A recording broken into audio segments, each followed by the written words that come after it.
Assalamualaikum warahmatullahi wabarakatuh. Waalaikumsalam warahmatullahi. Alhamdulillahirabbil alamin. Wa bihi nasta'inu 'ala umuri dunya waddin. Wassalatu wassalamu 'ala nabiyyina Muhammadin wa 'ala alihi wa ashabihi ajma'in, amma ba'd. Jemaah sekalian rahimakumullah, terlebih dahulu mari kita hadapkan hati kita semua kepada Allah Subhanahu wa taala,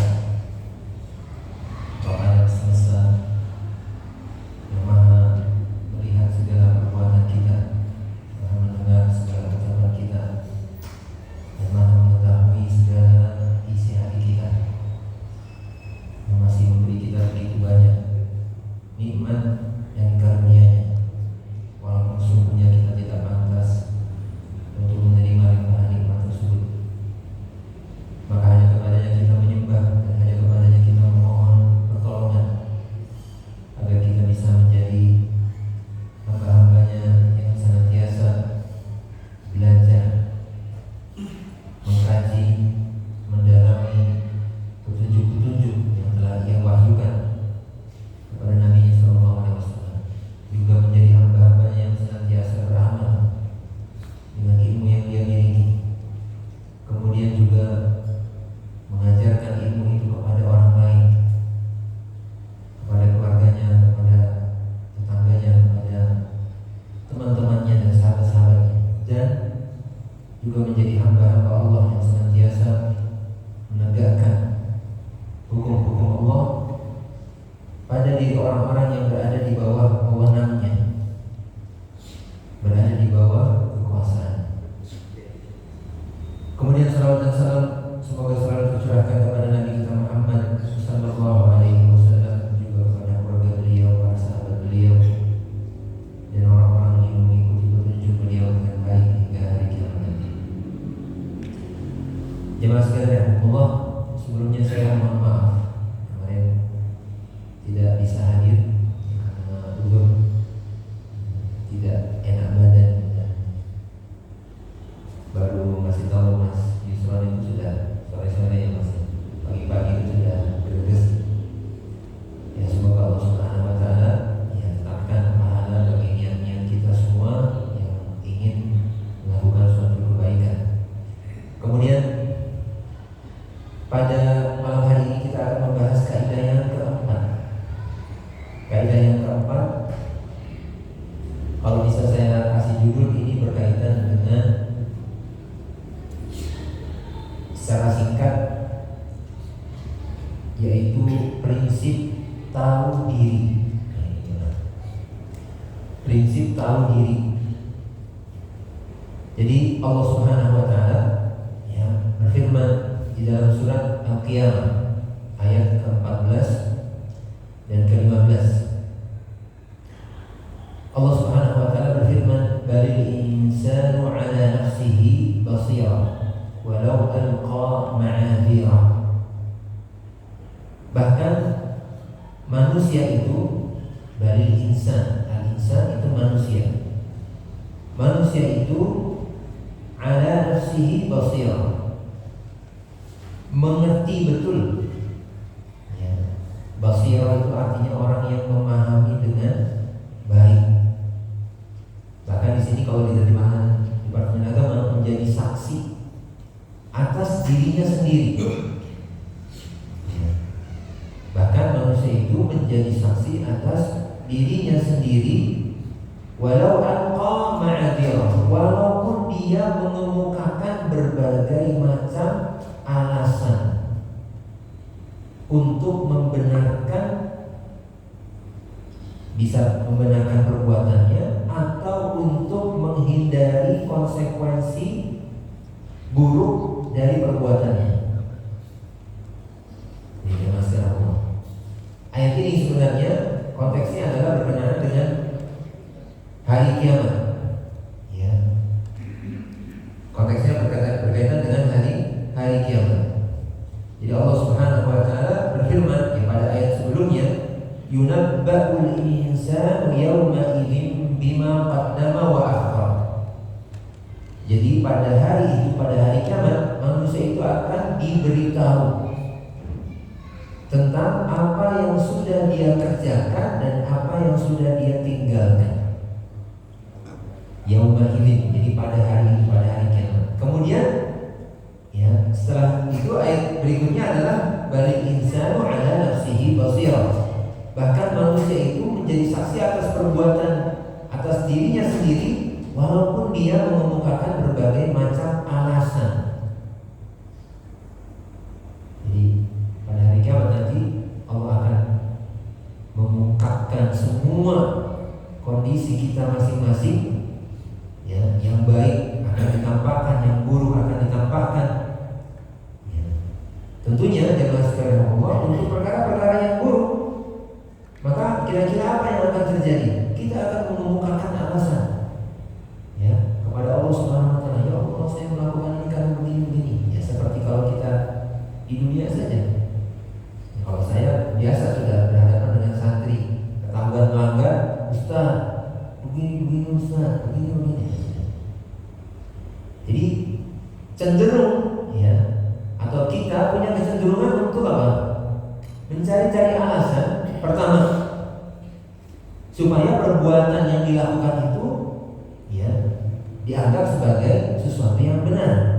Atau katakan perbuatannya benar, perbuatannya memang diakui salah, tapi apa? Dia punya uzur sehingga bisa bebas dari konsekuensi perbuatan salah tersebut.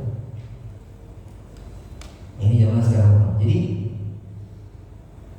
kaidah dalam ayat ini ingin menjelaskan, ya, walaupun manusia mengemukakan berbagai macam alasan, tapi dia tahu bahwa dirinya memang salah. Jadi dirinya menjadi saksi, ya, atas dirinya sendiri. Menjadi saksi berarti apa? Kalau dikatakan sebagai saksi kan berarti apa? Kata-kata basirah ini jadi kata basar. Basar itu adalah penglihatan, ya, penglihatan. Jadi benar-benar manusia itu betul-betul memahami dirinya sendiri, apakah dia salah atau tidak. Kalau dia salah, ya, dia mengerti, ya, bahwa dirinya salah, walaupun secara zahir, ya, dia menyangkal atau mengemukakan berbagai macam alasan. Ini jamaah sekalian rahimahullah. Jadi ini artinya, ya, pengemukaan ketika manusia mengemukakan alasan-alasan, tidak semuanya memang bisa diterima. Ada orang-orang yang memang pertama mengemukakan alasan karena memang alasannya bisa diterima. Kalau misalnya kita katakan misalnya sakit, ya, akhirnya apa? Sholatnya duduk, ya, karena nggak bisa berdiri atau harus berbaring. Ya, sakit jelas sesuatu yang diterima. Kalau dia sakit, ya, nggak bisa berdiri, ya, memang ada rukhsah di dalam agama kita, ya. Tapi kalau memang tidak ada alasan, terus dia mengambil pilihan yang sebenarnya tidak dibenarkan, ya, mengambil pilihan yang tidak dibenarkan, kemudian apa? Dia mengatakan, oh, saya begini, padahal, ya, itu hanya alasan-alasan yang diada-adakan. Maka jelas ini tidak bisa diterima. Ini zaman sekarang. Dan masing-masing kita, walaupun dia mengemukakan berbagai macam alasan yang diada-adakan, tapi tetap dalam dirinya tahu persis bahwa saya memang salah, ya, saya memang salah. Karena apa? Yang namanya apa, ya, dalam diri kita itu ada hati nurani, ya, hati nurani, fitrah manusia itu, ya, ketika dia melakukan suatu kebatilan, suatu kesesatan, tetap tidak bisa dibohongi. Pasti hati kecilnya menjadi menjadi hujah, ya, bahwa ini tidak benar, ini salah, ini keliru. Bahkan Fir'aun sendiri, yang sekalian Allah, ya, ketika dia melihat tanda-tanda yang ditampakkan oleh Allah Subhanahu Wa Taala melalui Nabi Musa, meyakini bahwa itu memang sesuatu yang tidak mungkin bisa dilakukan oleh manusia biasa. Pasti dengan ini Zat yang maha menguasai segalanya, ya.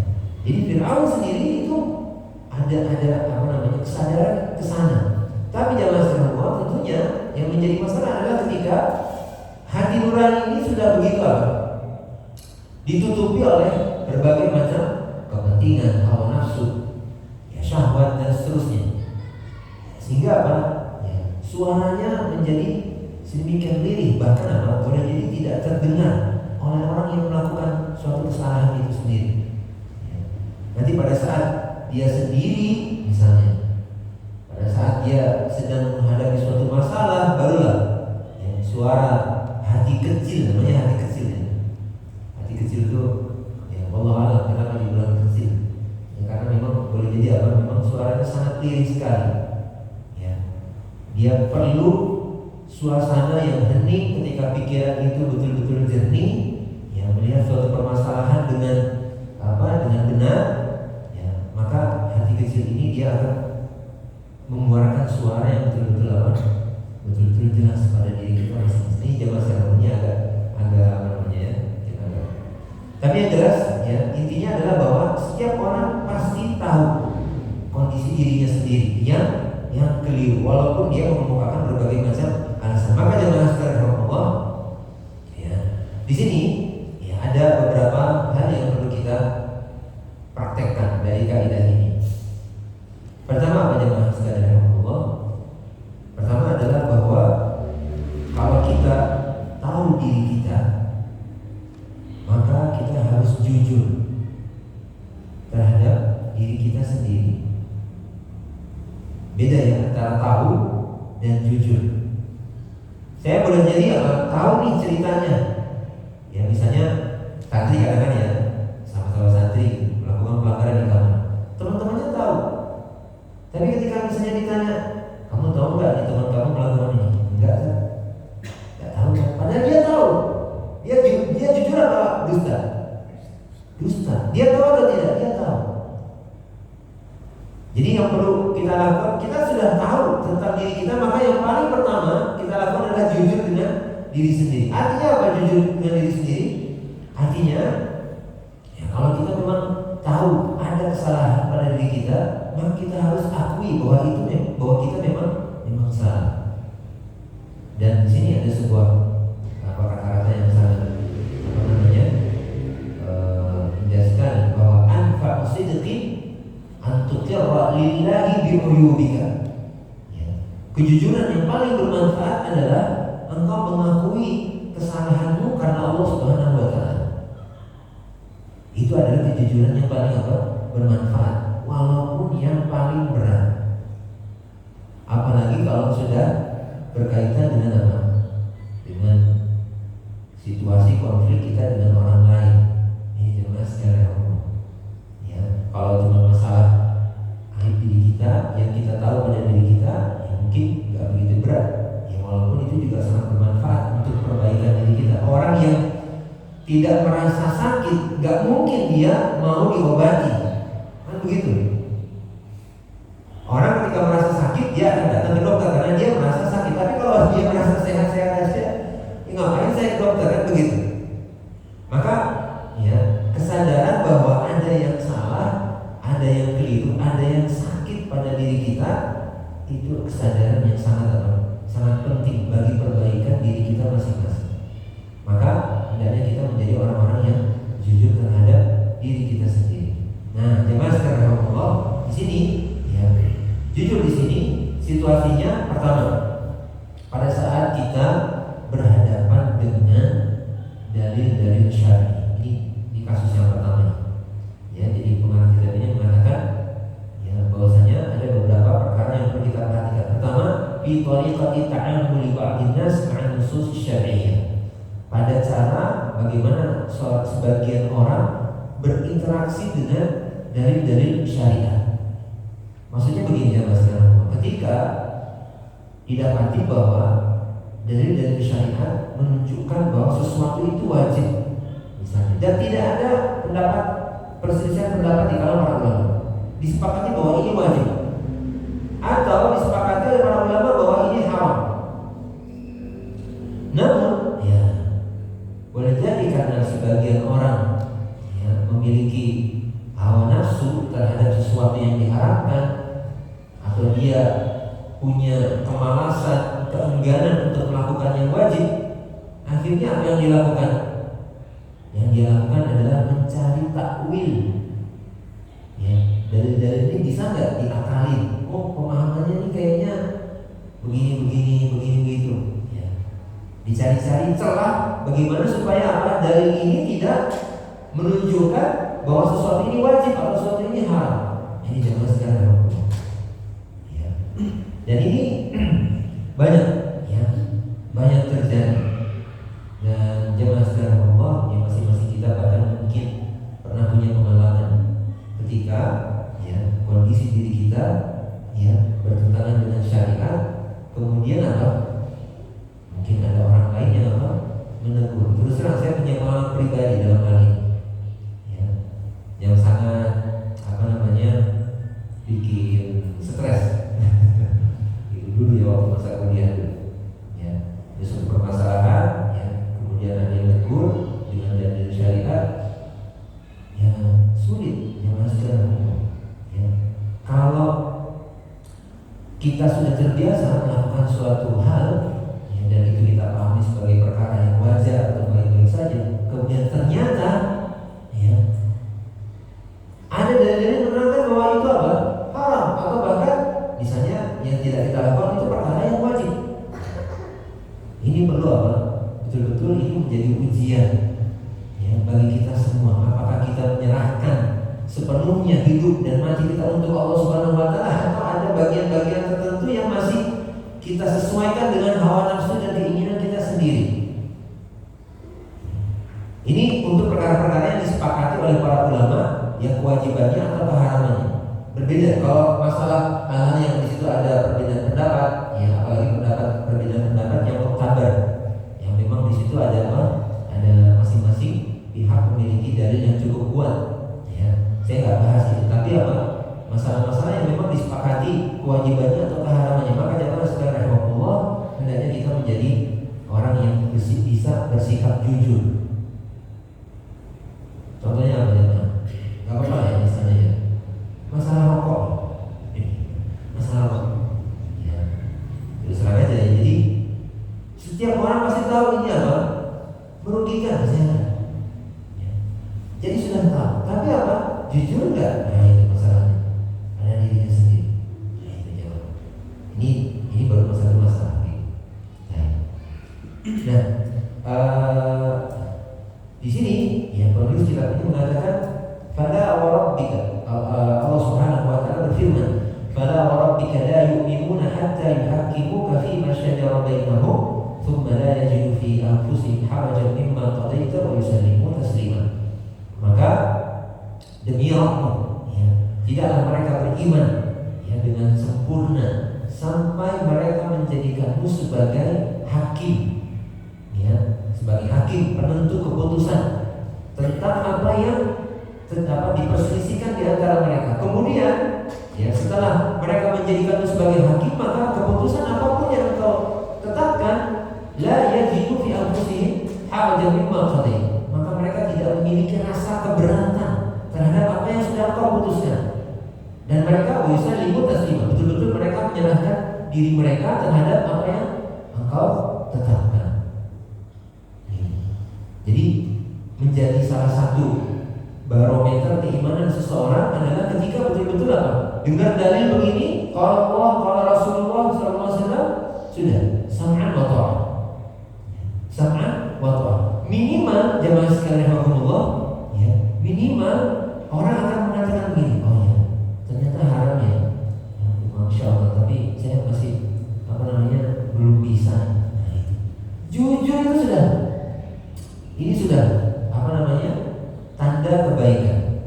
Ya, saya ingat sekali kata-kata kiai saya dulu terhadapnya semua, ya, santri-santrinya.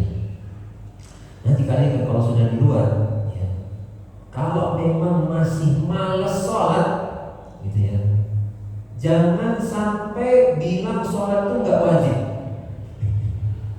Dibilangin begitu. Kalau kalian masih malas sholat, ya sudah, tapi jangan sampai bilang sholat itu nggak wajib. Jadi ini kan Demikian perbedaan meninggalkan sholat karena malas kan sebagian ulama memang ada yang mengatakan itu tidak sampai kafir ya, ini juga berbeda. Tapi ketika orang mengatakan sholat itu gak wajib, ya sudah, dia sudah murtad. Ya. Dan ini zaman sekarang ini berarti orang-orang yang melanggar yang hal-hal yang sudah disepakati oleh para ulama ini, berarti mereka sudah sudah tidak bersikap jujur terhadap diri mereka. Kemudian zaman sekarang ya, kasus yang kedua yang berkaitan dengan ini adalah pada saat kita berinteraksi dengan orang lain. Kalau tadi kan berinteraksi dengan dari syariat, yang berinteraksi dengan Allah, berinteraksi dengan Rasulullah SAW. Ya. Nah, yang kedua ketika kita berinteraksi dengan orang lain, maka jangan sekadar Allah ya, dikatakan oleh penulis kitab ini bahwasanya anna minan nas man syughifa iyadan billahi bi tatabbu'i akhta'in nas wa 'uyubihim ma'a ghaflatin 'an 'uyubi nafsi. Sebagian orang ada yang syughifa, dijadikan senang untuk iyadan billah ya, kita berlindung kepada Allah dari sikap atau kondisi buruk ini. Dijadikan senang untuk mengikuti memeriksa, melihat-lihat, mengecek kesalahan-kesalahan dan aib-aib orang lain, sedangkan dia sendiri lalai terhadap aib dirinya sendiri. Ini jangan sekali Allah. Ya. Maka kata Imam Qatadah rahimahullah ketika beliau menafsirkan ayat ini, bal insanu ala nafsihi basira, maka beliau mengatakan kalau engkau mau demi Allah, ya, artinya ini pilihan. Kalau kamu mau, ya, kau bisa menjadi orang yang engkau akan bisa melihat ada orang yang betul-betul tajam sekali penglihatannya tentang kesalahan orang lain, aib orang lain. Sementara dia lalai terhadap dosa-dosanya dan kesalahan-kesalahannya sendiri. Maka kata Imam Qatadah, ini menunjukkan bahwa orang itu betul-betul ditinggalkan oleh Allah. Artinya tidak dibantu, tidak ditolong oleh Allah Subhanahu wa taala. Ketika dia lebih bisa melihat kesalahan orang lain daripada kesalahan dirinya sendiri. Pepatah kita mengatakan semut di seberang lautan kelihatan, gajah di pelupuk mata tidak tampak. Maka jemaah sekalian Allah, ini yang harus kita perhatikan. Hendaknya kita pada saat berinteraksi dengan orang lain, kita menjadi orang yang lebih sibuk dengan kekurangan, ya, aib dan cacat diri kita sendiri. Ya. Bahkan Imam Syafi'i mengatakan, ya, balaghani anna Abdul Malik bin Marwan qala al-Hajjaj bin Yusuf. Ya. Imam Syafi'i mengatakan, aku mendapatkan berita kabar dari bahwasanya Abdul Malik bin Marwan, yang khalifah pada saat itu, berkata kepada Hajjaj bin Yusuf. Hajjaj bin Yusuf ini adalah seorang panglima yang banyak melakukan kezaliman. Maka Abdul Malik bin Marwan, khalifahnya, yang berkata kepada Hajjaj bin Yusuf, "Ma min ahadin illa wa huwa 'alifun bi 'uyubi nafsi, fa'in nafsaka wa la tukhabbi minha syai'an." Sungguhnya tidak ada seorang pun melainkan dia mengetahui cacat dirinya sendiri. Ya. Maka ingat-ingatlah, ya, cacat dirimu dan jangan engkau tutupi cacat dirimu dari dirimu sendiri. Maksudnya jangan ditutupi. Ya. Ini zaman sekarang. Dan ada beberapa ada faedah lain. Ya. Ada sebuah buku di situ dijelaskan bahwa diri kita ini zaman sekarang Allah, bagian diri kita ini ada yang pertama kita ketahui, ya, pada diri kita sendiri, dan juga diketahui oleh orang lain. Ya. Keadaan kita, diri kita ini ada yang kita ketahui dan juga sama-sama diketahui juga oleh orang lain. Ini yang pertama. Kemudian yang kedua, ada keadaan diri kita yang kita tahu tentang diri kita, yang kita tahu, tapi orang lain nggak tahu. Ya, keadaan diri kita yang kita tahu tapi orang lain nggak tahu. Yang ketiga, ada keadaan di mana kondisi diri kita tidak tahu tapi orang lain tahu. Baik-baik ya. Yang keempat sisanya pusing gak sih? Kita nggak tahu, orang lain juga nggak tahu. Ya, gampang ya insya Allah ya pembagiannya ya. Nah, ketika orang ya wilayah, ini kan ada 4, kan bahasanya itu apa? Kuadran ya, jendela. Wilayah yang dia tahu ya lebih banyak ya daripada wilayah yang dia tidak tahu tapi orang lain tahu. Jadi kondisi yang buruk, kondisi yang berbahaya adalah ketika ketika diri kita ya tidak, wilayah yang tidak kita ketahui dari diri kita itu lebih besar daripada wilayah yang diketahui oleh orang lain. Jadi kita artinya apa? Jadi orang yang bebal, nggak tahu dirinya sendiri. Ya. Perumpamannya apa jemaah sekarang? Perumpamannya yang paling suka saya ngasih perumpamaan seperti anak kecil jemaah. Ya, anak kecil. Ya, juga anak kecil kesadarannya masih terbatas, akalnya belum matang. Kalau misalnya di masjid ya, di itu kan, ya ada anak sebagian asatidzah karyawan kalau lagi sholat lari-lari sana kemari.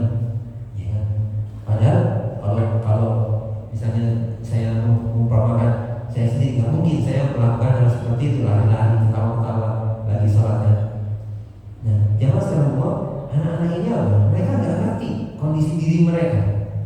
Ya. Kita orang tua ngerti bahwa mereka masih dangkal ilmunya, pemahamannya belum sempurna, bahkan juga mungkin namanya anak-anak pemahamannya masih ini sekali, sederhana sekali. Ya. Kalau kita seperti anak kecil, nah ini jangan salah, di mana orang lain justru bisa menilai kita secara benar, sementara kita nggak bisa kenal diri kita sendiri, maka ya sebenarnya ini kan kondisinya apa? Kondisinya cukup memprihatinkan. Ya, kondisinya cukup memprihatinkan. Maka ya kita perlu senantiasa senantiasa muhasabah. Tidak ada lagi cara lain ya untuk mengenali diri kita selain dengan muhasabah. Ya, makanya selain kita mengetahui diri kita dari diri kita sendiri, kita perlu juga ya mengenal diri kita dari orang lain.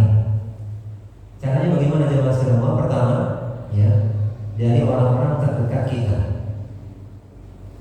Ya, dari orang-orang terdekat kita, dari suami kita, istri kita, anak-anak kita. Kita perlu tanya orang-orang terdekat.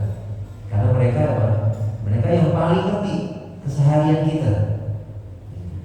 Kemudian yang kedua, dari orang yang orang yang memang gak suka sama kita. Orang yang gak suka sama kita pasti paling tajam dia melihat kesalahan-kesalahan kita. Ya.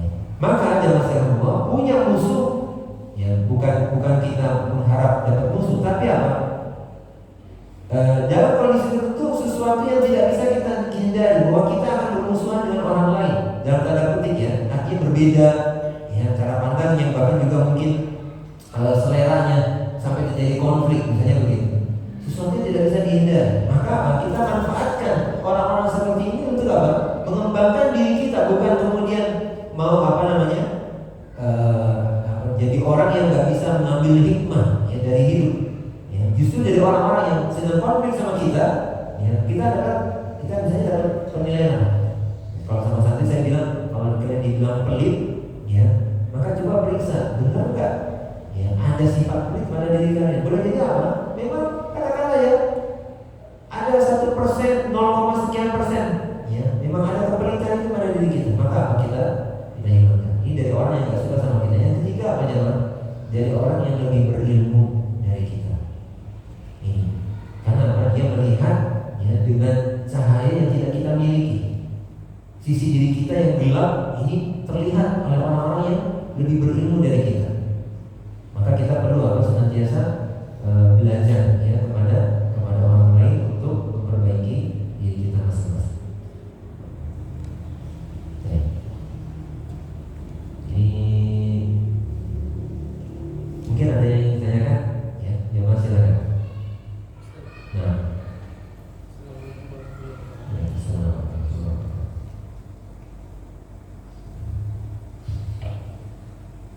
disebutkan bahwa ketika kita sibuk dengan kesalahan orang lain dan tidak melihat kesalahan diri sendiri, Allah akan meninggalkan kita ya Ustaz. Apa tanda-tanda Allah meninggalkan kita, dan misalnya apakah pelaku bid'ah itu ditinggalkan Allah juga karena mereka mungkin merasa bahwa amal mereka berada di atas syariat. Jadi ada istilah khuzlan yang masih Allah, ada istilahnya khuzlan, ada istilahnya nasr. Jadi nasr itu artinya menolong, ya. Sedangkan khuzala yahdulu itu artinya meninggalkan, enggak ditolong. Nah, jemaah sekalian Allah, ketika seorang hamba dia senantiasa berzikir kepada Allah, taat kepada Allah, maka Allah akan senantiasa memberikan pertolongan kepadanya. Namun ketika seorang hamba lalai dari Allah, maka Allah juga akan melupakannya. Melupakan artinya apa? Meninggalkannya, ya, sehingga apa? Urusannya menjadi buruk. Nah, jemaah sekarang Allah, di antara tanda bahwa seseorang itu tidak ditolong oleh Allah Subhanahu wa taala, dibiarkan. Ya, urusan dirinya sendiri ini apa? Dibiarkan dia ngurus dirinya. Artinya Allah tidak memberikan pertolongan. Adalah salah satunya ketika seseorang itu lebih sibuk melihat kekurangan cacat orang lain, sementara dia lalai dari cacat dan kekurangan dirinya sendiri. Penjelasannya bagaimana? Jemaah sekalian, ketika kita melihat cacat orang lain, kalau seseorang itu memang punya niat baik, maka dia akan berusaha memperbaiki kesalahan atau kekurangan pada saudaranya. Nah, seperti itu. Tapi orang ketika disibukkan dengan cacat orang lain, kesalahan orang lain, biasanya apa? Ya tadi, kalau tidak dengan nasihat yang benar dan baik, maka itu akan jadi apa? Jadi bahan dia merendahkan orang lain untuk meninggikan dirinya sendiri. Kan begitu? Ya kan? Dia rendahkan orang lain supaya dirinya menjadi tinggi, kan? Walaupun secara tidak langsung. Kenapa orang suka ghibah, ya Mas Allah? Kenapa orang suka ghibah? Kenapa? Karena ketika dia tahu orang lain buruk, maka secara tidak langsung dirinya apa? Merasa baik, kan begitu? Rendah orang lain, maka dia menjadi lebih tinggi. Jadi ada kenikmatan itu di situ. Ini kita harus hati-hati.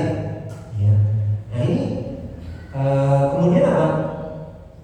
Kalau misalkan dia katakan sudah memberi nasihat, kemudian apa? Kemudian katakan tidak diterima, maka jemaah sekalian Allah, keadaan orang lain termasuk hal-hal yang berada di luar kendali kita. Kita nggak bisa merubah orang, ya, nggak bisa merubah orang. Maksudnya apa? Kita hanya bisa mempengaruhi mereka, gitu ya. Tapi kita nggak bisa sepenuhnya mengendalikan mereka. Yang bisa kita kendalikan adalah diri kita sendiri. Kalau wilayah yang bisa kita kendalikan ini justru ya tidak kita urusin, ya, maka berarti apa? Kita mengarah kepada suatu keburukan, kehancuran, begitu. Nah ini tandanya bahwa Allah tidak menginginkan kebaikan untuk kita. Ketika apa? Kita justru lebih fokus pada kesalahan orang lain, kan begitu. Itu pun bukan untuk memperbaiki mereka. Ya.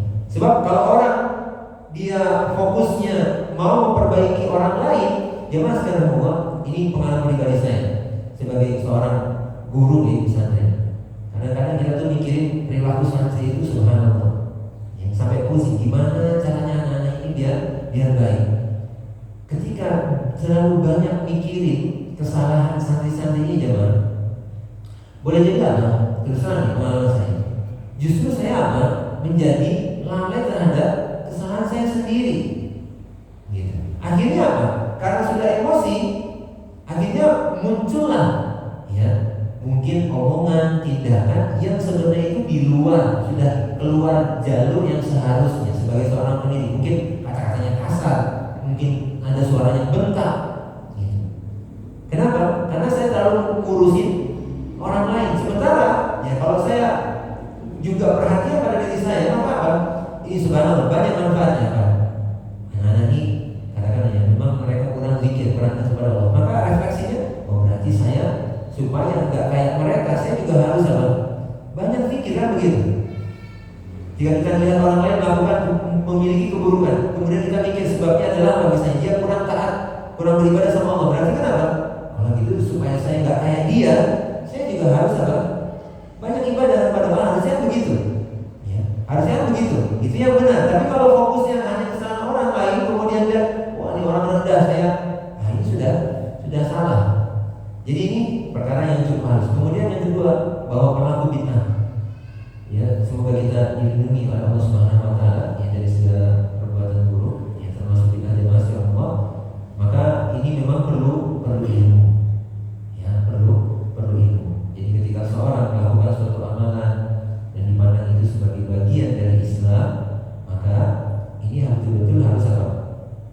Harus ditanamkan bahwa ketika kita memandang itu sebagai sebuah ajaran agama, ya tentunya harus ada dasarnya, ya dari firman Allah atau sabda Rasulullah Shallallahu Alaihi Wasallam. Kalau tidak ada, maka perlu kita tinjau ulang, ya karena kita beramal sesuai dengan apa tuntunan Nabi Shallallahu Alaihi Wasallam, bukan sekedar apa yang kita terima ya dari orang tua kita atau dari pendahulu kita. Nah seperti itu. Dan ya sampai sebagian ulama mengatakan bahwa pelaku maksiat itu masih bisa lebih diharapkan untuk bertaubat daripada pelaku bid'ah. Kenapa? Pelaku maksiat dia sudah tahu bahwa saya salah, gitu. Sedangkan pelaku bid'ah memiliki pandangan bahwa apa yang saya lakukan ini benar. Maka ini yang ketika orang melakukan sesuatu dengan pemahamannya, ya tentunya kan ada tahapan dia harus ditegakkan hujjah. Artinya dia harus apa? Diajari.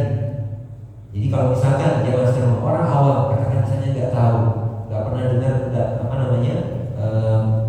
mendengar teguran atau peringatan atau kajian bahwa ini suatu yang bid'ah. Kemudian dia mengamalkan itu dengan pemahamannya sesuai dengan ilmu yang dia miliki. Maka selama dia memang tidak ada pembenaran koreksi dari orang lain yang ngajarin dia, ya maka Allah Subhanahu Wa Taala akan berikan pahala sesuai dengan ilmu yang dia miliki. Ini keadilan Allah Subhanahu Wa Taala. Kecuali kalau dia sudah diajari, ya kemudian dijelaskan dengan baik, bahkan juga mungkin berulang kali dengan sabar, dituntut tapi tetap tak mau. Nah Allah Maha melihat kondisi hatinya. Apakah memang dia menolak itu karena karena hawa nafsu, ya atau tidak? Nah, ini jamaah sekarang dan Allah maha mengetahui segala isi hati kita. Ya, tapi yang jelas, ya pelaku bid'ah secara umum ini memang memiliki keserupaan, ya memiliki keserupaan dengan orang-orang Nasrani yang mereka beramal tanpa ilmu, ya seperti itu. Maka kita, ya fungsinya kita ikuti kajian ini ya supaya bisa mendapatkan ilmu ini. Baik, mungkin ada lagi yang lain? Sudah hampir malam nih, sudah cukup?